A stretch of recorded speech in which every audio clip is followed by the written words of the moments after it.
नमस्कार बहनों, एक बार फिर मैं आपका स्वागत करती हूँ। आज मैं आपको एक छोटी सी कहानी के माध्यम से अच्छे किए हुए कर्म व किसी की समय पर की गई सहायता किस समय व्यक्ति के जीवन में काम आ जाए, जिसकी आप कल्पना भी नहीं कर सकते।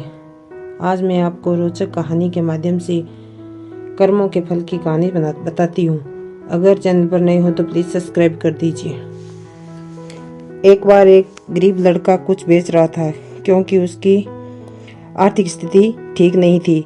सामान बेचते बेचते जब वो थक गया तो उसको भूख लगी। उसने सोचा कि किसी के घर जाकर मदद मांग ली जाए। जैसे ही वह लड़का घर पहुंचा, उसने दरवाजा खटखटाया। बाहर एक लड़की निकल के आई। लड़का हड़बड़ा गया और उसकी बेचैनी बढ़ गई। उसने बोला, क्या मुझे पीने के लिए पानी मिल सकता है? लड़की अंदर गई और सोचने लगी कि गरीब लोगों को पानी तो सभी पिलाते हैं, हो सकता है इसको भूख लगी हो। उसने देखा रोटी तो नहीं है, लेकिन उसकी नजर दूध पर गई। उसने एक गिलास दूध भरा और लड़के को दे दिया। लड़का दूध पीकर खुश हुआ। उसकी प्यास और भूख कुछ हद तक कम हो चुकी थी। लड़के ने कहा कि दूध के कितने पैसे दूं? लड़की बोली, इसकी कोई जरूरत नहीं है। मेरी माँ ने सिखाया है कि मुसीबत में लोगों की मदद करके उनसे पैसा नहीं लिया जाता। यह मेरा कर्म है और मैंने इसे किया और इससे मैं खुश हूँ। वह लड़का वहां से निकल गया, लेकिन रास्ते में सोच रहा था कि दुनिया में अच्छे लोगों की कमी नहीं है।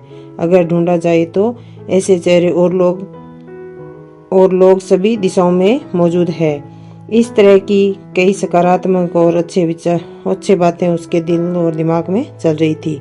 संघर्ष करते करते ये लड़का पढ़ लिख कर एक डॉक्टर बन गया और लोगों की मदद करता रहा। लेकिन एक दिन वही लड़की अचानक बीमार हुई।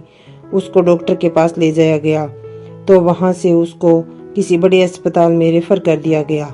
लेकिन जब इलाज के लिए सारी फॉर्मेलिटी पूरी हुई तो डॉक्टर को पता चला कि अरे, ये तो वही लड़की है जिसने काफी सालों पहले मेरी मदद की थी। अब मैं इसका अच्छे से इलाज करके और इसको ठीक करके इसका वह ऋण चुका सकता हूँ।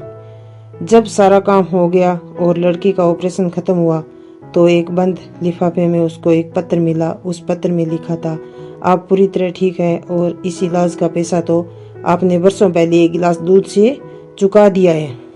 लड़की की आंखों में आंसू थे। वो बोली, मेरे पास इलाज के लिए पैसे नहीं थे, लेकिन आप भगवान बनकर जीवन में आए। डॉक्टर ने कहा, जब हम दूसरों की बिना किसी स्वार्थ के मदद करते हैं तो एक दिन ये ब्याज सहित हमें वापस मिलता है। इसलिए आज के समय में हमें भी ज्यादा से ज्यादा लोगों की मदद करनी चाहिए, क्योंकि इससे हमें वो खुशी मिलती है जो दुनिया की किसी भी महंगी से महंगी चीज से नहीं खरीदी जा सकती। और एक न एक दिन हमारी की हुई लोगों की मदद अच्छा परिणाम लाती है। इस कहानी के माध्यम से हमें यह शिक्षा मिलती है कि हमें भी हमेशा अच्छे कर्मों को करते रहने की कोशिश करते रहना चाहिए, क्योंकि अच्छे कर्म हमेशा ही ब्याज सहित वापस मिलते हैं। अगर लगा तो प्लीज लाइक एंड सब्सक्राइब कर दीजिए।